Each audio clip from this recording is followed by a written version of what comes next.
একবার দেখি, আমি বারবার যাদেরকে প্রশ্ন করি কবে খুলবেন মুখ, তারা মুখ খুলবে কবে একবার দেখি, এবং তারপর বিনায়ক বন্দ্যোপাধ্যায়কে দিয়ে শুরু করব। দেখে নি কারা কারা এই মুহূর্তে যাদেরকে আমরা চাই অন্তত এটা নিয়ে কথা বলুন। অপর্ণা সেন কথা বলুন, কৌশিক সেন কথা বলুন, ব্রাত্য বসু কি দারুণ অভিনয় করলেন তিনি, কথা বলুন। সুবোধ সরকার নিশ্চয়ই বইমেলাতে কবিতা পাঠ করছেন, শুভা প্রসন্ন নিশ্চয়ই ছবি আঁকছেন, নচিকেতা নিশ্চয়ই গান গাইছেন, ও ডাক্তার ও ডাক্তার।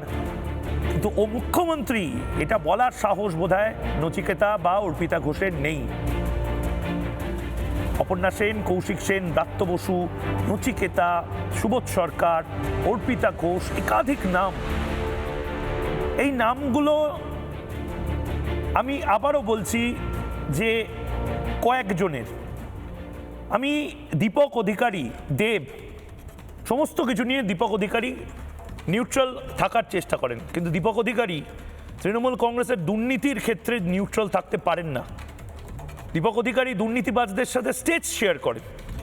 দীপক অধিকারী যখন হিন্দুত্ব বা হিন্দুবাদীরা কচুকাটা হচ্ছে, দীপু দাস কচুকাটা হচ্ছে, তখন দীপক অধিকারী কোনো কথা বলে না। কেন? দীপক অধিকারীর সিনেমা কি দীপু দাস দেখতো না? দীপক অধিকারীর সিনেমা কি হরগোবিন্দ দাস, চন্দন দাস দেখে না? এখন তো দীপক অধিকারী, দেব, আপনাকেও কাঠগড়ায় তুলতে হবে মানুষের এই প্ল্যাটফর্মে, এবং জিজ্ঞেস করতে হবে দীপক অধিকারী হোক, রাজ চক্রবর্তী হোক, শুভশ্রী, মিমি, নুসরত, কেন আপনাদের বাকি সমস্ত কিছু নিয়ে কথা থাকলেও এটা নিয়ে কথা নেই? কারণ বিনায়কদা চিরদিন কাহালো সমান নাহি যায়, আজ যে রাজা ধীরাজ কাল সে ভিক্ষা চায়, মানে এটা তো চলতে পারে না। একদিন না একদিন কেউ না কেউ বৃদ্ধ হবেন, কারণ না কারো সরকার পড়বে, কেউ হয়তো হেরে যাবেন, কেউ হয়তো জেলে যাবেন, তারপরে তো চক্রটা ঘুরবে। কিন্তু মানুষ তো মনে রাখবে, এই বুদ্ধিজীবী, এই সোকল্ড এলিটিস্ট যারা শ্যাম্পেন খেতে খেতে প্যালেস্টাইন নিয়ে কথা বলে, তারা এই বিষয়গুলো নিয়ে কথা বলছে না। নমস্কার, আমার সঙ্গে প্যানেলে যারা আছেন তাদের সবাইকে শুভেচ্ছা। আর আমার বক্তব্য হচ্ছে, কে কি বিষয় নিয়ে কথা বলবেন বা বলবেন না সেটা গণতন্ত্রে একেবারেই তার নিজস্ব সিদ্ধান্ত। এটা মানার পরও যে কথাটা আপনি যেটা বললেন যে এটা যে কেউ কথা বলছে না, তার থেকেও বড় কথা যেটা আমার মনে হয় যে যারা বলছে তাদের ক্ষেত্রে কিন্তু একটা খাড়া নেমে আসছে যে কেন বলছে। তার মানে কেউ প্রতিবাদ করবেন না বা কেউ করতে চান না। কেউ ধরা যাক একটা পার্টিকুলার বিষয় নিয়ে বা এই বিষয়টা নিয়ে কথা বলতে চান না, তিনি প্যালেস্টাইন নিয়ে বলতে চান, বাংলাদেশ নিয়ে বলতে চান না। আমি এতটা অবধি যদি মেনেও নিই, তারপরেও যদি আমি বাংলাদেশ নিয়ে বলি বা আর কেউ বাংলাদেশ নিয়ে বলেন, তখন তাকে কেন বাংলাদেশ নিয়ে বলছে, তার মানে ওর কি আছে, কেন এটা বলা হবে, এটা তো করা যায় না।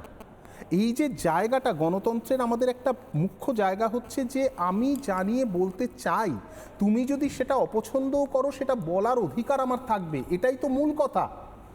এটাই তো আমরা, কিন্তু আমরা রুশো ভোল্তেয়ারের অনেক উদ্ধৃতি দিতে পারি, কিন্তু আমরা এই কথাটা কেউ মানি না। রবীন্দ্রনাথ তার শান্তিনিকেতনে একজন বলেছিলেন, সুকুমার শাস্ত্রী, যে আমি সেলাই করা জামা পরবো না, অতএব ইউনিফর্ম আমার জন্য নেই, আমাকে আমি চাকরি ছেড়ে দিচ্ছি, আমাকে মুক্তি দিন। রবীন্দ্রনাথ বলেছিলেন, আপনাকে ইউনিফর্ম পরতে হবে না, আপনার জন্য আলাদা নিয়ম। কিন্তু আমাদের এখানে ওই যেটা একটা এই বিষয়গুলো নিয়ে বলা যাবে না, ব্যাপারটা শুধু এখানেই শেষ হচ্ছে না। যদি কেউ তারপরও বলে ফেলে, তার জন্য কিন্তু শিব ঠাকুরের 21শে আইন প্রযোজ্য হয়ে যায়। এইটাই সবচেয়ে মারাত্মক ব্যাপার।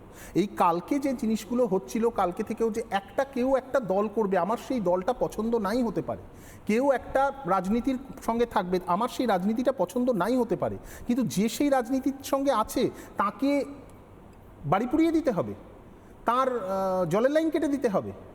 আমাদের ছোটবেলায় আমরা দেখতাম সুইসাইড সাধারণত ঘরের ভেতরে হতো। আমরা অদ্ভুতভাবে এখন দেখি সুইসাইডের একটা নতুন প্রবণতা কয়েক বছর, বিগত 7-8 বছর 10 বছর ধরে, যে রাস্তায় ল্যাম্পপোস্টের মোড়ে লোকে সুইসাইড করছে। এরকম প্রকাশ্য জায়গায় তো লোকে সুইসাইড করতো না কখনো। তো এই যে জায়গাগুলো, সন্দেশখালীর যে ছেলেটি, আমার মনে আছে, তাকে আমি রিপাবলিক বাংলাতেই দেখেছি, সে একটা অত্যন্ত মেধাবী ছেলে, ক্লাস 12-এর, সে পরীক্ষা দিচ্ছে, তার বাবাকে নৃশংসভাবে হত্যার কথা, প্রীতম মণ্ডল যখন সে বলছে তার বাবাকে হত্যার কথা এই শেখ শাহজাহানদের হাতে, তো একটা না, কিন্তু এটার এন্ড পয়েন্ট কোথায়? সিনেমাটা, ওয়েব সিরিজটা চলতেই থাকছে, মানে এটার তো কোনো একটা আপনি লেখক মানুষ, একটা শেষ পাতা শেষ দৃশ্য তো থাকবে। দেখুন, আমি একটা কথা খুব স্পষ্টভাবে বলতে চাই, সেটা হচ্ছে, এটা যারা আছেন এখানে নিশ্চয়ই একমত হবেন যে প্রতিবাদও কিন্তু তখন, আমাকে ইনক্লুড করেও বলছি, প্রতিবাদ করার জন্য একটা গণতান্ত্রিক আবহ দরকার হয়। আমি যদি জানি যে এখানে এই প্রতিবাদটা করার পর বাইরে বেরোনোর পরই আমার মাথায় কেউ একটা বড় লাঠির বাড়ি মারবে বা আমার ঘরের ইলেকট্রিক বা জলের লাইনটা কেটে দেবে, তখন কোথাও একটা আমাকে যদি সংখ্যা গ্রাস করে, তাকে সেটাকে অস্বীকার করা যায় না। অতএব সেই গণতান্ত্রিক আবহটা বজায় রাখা সংবিধান অনুযায়ী বা গণতন্ত্র অনুযায়ী, নৈতিকতা অনুযায়ী, সেটা শাসকের কাজ, সেটা প্রত্যেক শাসকের কাজ। আমি একটা কথা বলেই শুধু শেষ করব, যে বিরোধীকে বলতে দাও, এই কথাটা যারা ভুলে যাচ্ছেন তারা কিন্তু এটাও ভুলে যাচ্ছেন যে গণতন্ত্রে একদিন তাদেরও বিরোধী হতে হতো। নানা ধরনের কন্টেন্ট দেখার জন্য লাইক করুন, শেয়ার করুন আমাদের ফেসবুক পেজ, সাবস্ক্রাইব করুন আমাদের ইউটিউব চ্যানেল। পাশাপাশি অন্যান্য ব্রেকিং নিউজের জন্য অবশ্যই চোখ রাখুন রিপাবলিক বাংলায়।